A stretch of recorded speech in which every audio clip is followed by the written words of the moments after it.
Assalamualaikum warahmatullahi wabarakatuh. Halo anak-anak, bagaimana kabarnya? Semoga kalian semua sehat selalu ya.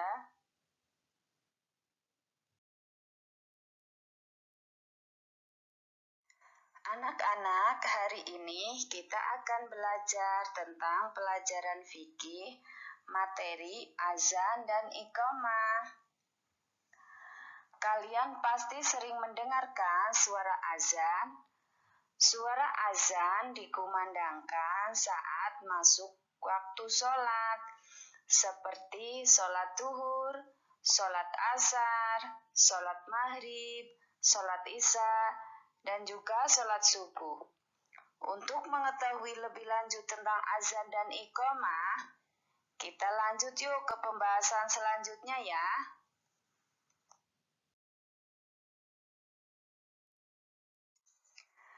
Di sini ada pengertian azan. Pengertian azan secara bahasa artinya pemberitahuan atau ajakan. Sedangkan menurut istilah, azan yaitu seruan untuk melaksanakan sholat.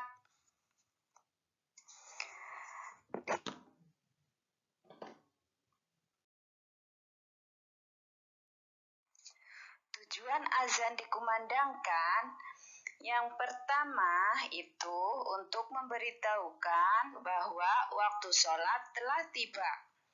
Yang kedua, mengajak umat Islam untuk mengerjakan sholat.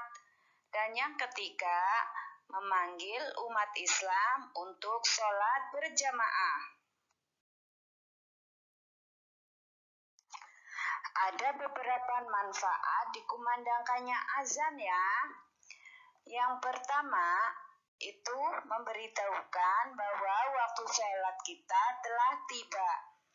Yang kedua, mengajak umat Islam untuk sholat berjamaah. Dan yang ketiga, sebagai media syiar dan dakwah agama Islam. Anak-anak, perlu kalian ketahui ya, orang yang mengumandangkan azan itu disebut seorang muazin, dan orang yang mendengarkan azan disebut mustami. Kita ulangi lagi ya. Orang yang mengumandangkan azan disebut muazin, dan orang yang mendengarkan azan itu disebut mustami. Azan disyariatkan pada tahun pertama Hijriah, dan orang yang mengumandangkan azan waktu pertama kali itu adalah sahabat Rasul yang bernama Bilal bin Rabah. Nah, hukum mengumandangkan azan itu adalah sunnah muakkad. Azan harus dikumandangkan dengan suara yang nyaring supaya apa? Terdengar sampai jauh. Ingat ya, seorang muazin itu harus orang laki-laki, dan muazin tidak boleh salah melafalkan azan.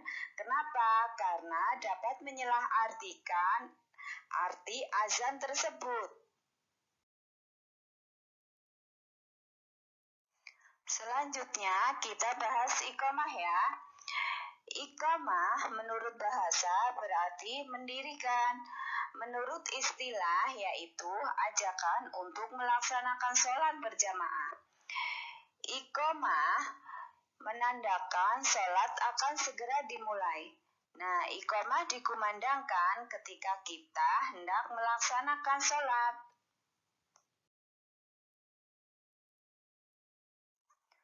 Hukum iqamah adalah sunnah. Lafaz iqamah sama dengan lafaz azan. Hanya saja iqamah dibaca 1 kali dan azan dibaca 2 kali. Jika iqamah telah dikumandangkan, maka imam dan makmum harus segera menyiapkan diri untuk memulai sholat. Orang yang mengumandangkan iqamah sebaiknya orang yang mengumandangkan azan juga ya. Apabila sudah terdengar iqamah, segeralah rapatkan barisan dan utamakan barisan yang paling depan. Iqamah dikumandangkan lebih rendah daripada suara azan. Bacaan iqamah sama seperti bacaan azan. Bacaan azan dibaca 2 kali, namun iqamah hanya dibaca sekali.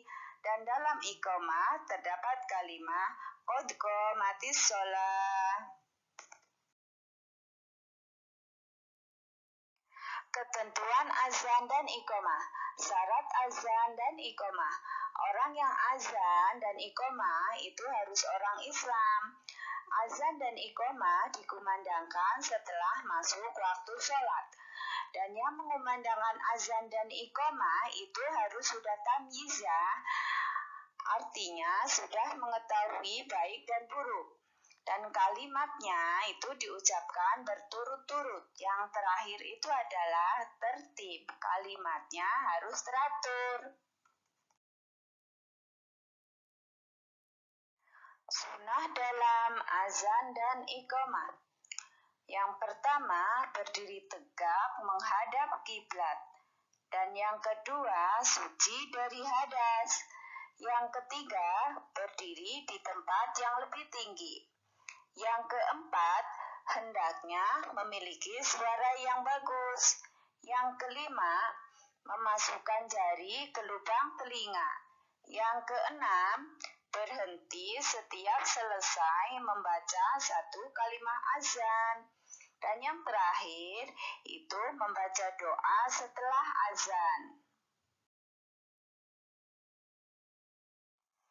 Lafal azan. Perhatikan azan ya anak-anak. Di sini ada lafal azan. Lafaz azan dibaca 2 kali. Lafaz azan diawali dengan kalimat takbir. Allahu Akbar, Allahu Akbar. Dan diakhiri dengan kalimat tahlil. La ilaha illallah. Nah, pada azan subuh itu berbeda dengan azan di waktu sholat yang lainnya. Dalam azan subuh terdapat lafaz as-sholatu khairum minan naum, yang artinya sholat itu lebih baik daripada tidur. Ketika kalian sudah mendengar azan, disunahkan kalian membaca doa setelah azan. Kita baca doa bersama-sama ya. Allahumma rabba hadhihi da'wati tamah wassalatil qa'imah ati Muhammadanil wasilata wal fadilah wab'ashu maqaman mahmudanil ladzi wa'adta innaka la tuhliful mi'ad. Itulah tadi doa setelah azan. Mudah-mudahan setelah kita membaca doa setelah azan bersama-sama, kita semakin hafal doa setelah azan ini ya. Alhamdulillah, materi tentang azan dan iqamah sudah selesai. Jangan lupa ya, apabila kita sudah mendengarkan suara azan, maka bersegeralah kita ambil air wudhu dan melaksanakan sholat. Janganlah kita bermalas-malasan, karena Allah tidak suka orang yang malas dan menunda-nunda sholat. Sudah dulu ya anak-anak pembelajaran kali ini. Tetap jaga kesehatan, tetap semangat, dan jangan lupa sholat. Terima kasih. Wassalamualaikum warahmatullahi wabarakatuh.